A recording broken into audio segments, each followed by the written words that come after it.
Welcome to our channel. Today we how to back up your credit card reward points screenshots from Amex. Quick tutorial step by step clearly. To begin, open the American Express app on your mobile device. Log into your account using your credentials. Navigate to the rewards section within the app.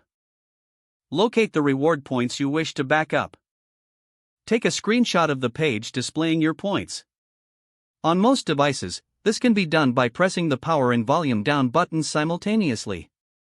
If you're using an iPhone, press the side button and the volume up button at the same time. Once you have your screenshot, go to your device's photo gallery.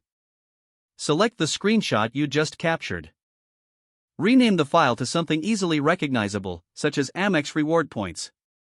Now, consider backing up your photos. You can use options like Google Drive, iCloud, or Dropbox. Open your chosen cloud service app. Create a new folder specifically for your credit card rewards.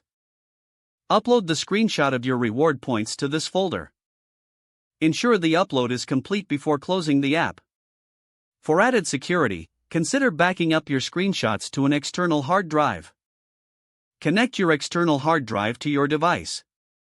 Copy the reward points screenshots to the external drive.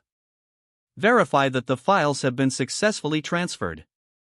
Lastly, log out of your American Express account for security purposes.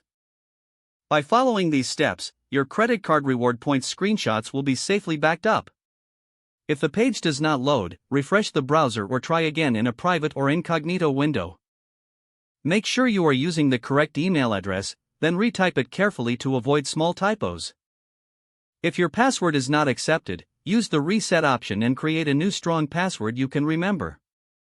Check your spam folder for verification or security emails, then complete any requested confirmation steps. Enable two-factor authentication if available to improve account security and reduce unauthorized access risk. After signing in, review your profile details so your contact information and settings are accurate and current. If you see an error message, note it down and try again after restarting your device and internet connection. Don't forget to like this video and subscribe to our channel for more step-by-step tech guides.